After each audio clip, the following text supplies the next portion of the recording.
So this is my presentation on the pop culture counseling assignment. For this assignment, I have selected a clip from the movie The Diving Bell and the Butterfly. It's a true story about a man named Jean-Dominique Bobby, who, in this clip, he has just woken up from around a 3-week coma. He is informed by the doctor that he has had a stroke and has also, as a result of that, has locked-in syndrome. So he has no volitional movement or control of his body. Aside from his eyelids, he is able to blink when he wants to. So the doctor establishes that as well. But this man eventually wrote a book about his experience using eye blinks. So it's a really inspiring story. But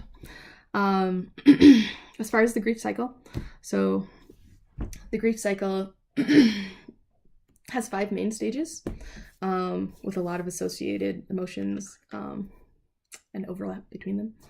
But your basic grief cycle is denial, anger, depression, bargaining or guilt, and acceptance. Now, in reality, it's not sequential or linear. A patient might go back and forth on the grief cycle. So it's important to be prepared for that. And also be aware that shock, disbelief, confusion, and fear go with denial. Anger is associated with frustration and irritation. And depression may include hostility, helplessness, feeling overwhelmed. Bargaining can include the struggle to find meaning. You might reach out to others or tell one story. And then the acceptance stage, that's when a patient begins really exploring their options, making plans, getting ready to move on. So, ambiguous loss. Now this, the traditional loss, when you lose a loved one, perhaps someone very close to you dies and you go through the grief cycle. That's how we understand it normally. But ambiguous loss is when death is not imminent. So your loved one or yourself, you have survived.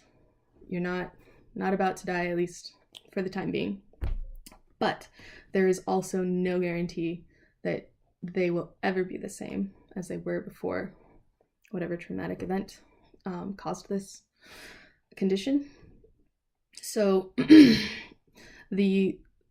even though you still have your loved one, the life you envisioned for them is irrevocably altered.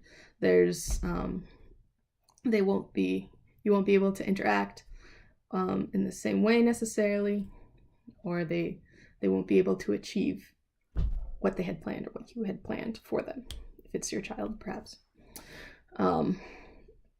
So there are 2 types. Type 1, when there is a physical loss, but a mental or psychological presence. Type 2, there's a physical presence, so their body might be fine, but mentally, psychologically, they have suffered a great loss. So now these 2 concepts, the grief cycle and ambiguous loss, definitely interplay.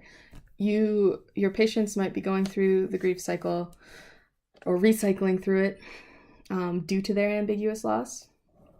So it's really important to keep that in mind, that even though it might be years later, they're still struggling with their they need to create a new concept of themselves and what their abilities and their future might hold, what abilities they have and what is possible for them. It could be hard to reconcile. So it'll be a really constant grieving process probably for a lot of people.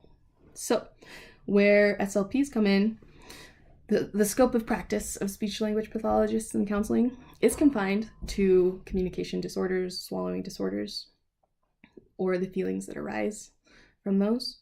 However, it's really important to refer out if we determine that our patient needs more help than we can provide. So in some of these more serious cases, I would say definitely make sure they at least know that they could be receiving counseling services. However, in the course of our sessions, if a counseling moment comes up, it's on us to pounce on it and make sure we take the time. A big piece is educating patients on their condition, providing support, offering other resources, advocating for our patients.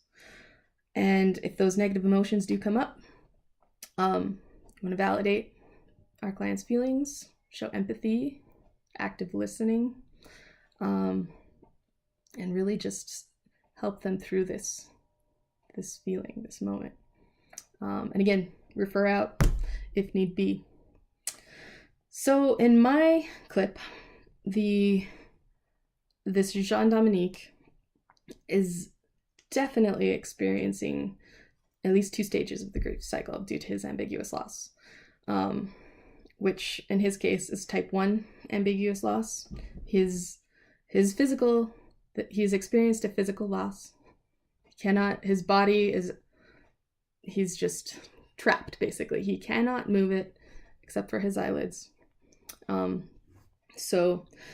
But apart from his memory loss around this event, cognitively, he's there. He just can't communicate what he's thinking, feeling, and what his wants and needs are. So he is at this stage just learning about this, waking up. So denial, disbelief, confusion, fear, anger, and frustration for sure. He's experienced he is experiencing those, which we can tell from his inner monologue. At one point, he says, the doctor is asking him to say his name, and he says it. But what we're hearing is his inner monologue. So when the doctor says, try really hard, try again, he realizes, they can't hear me.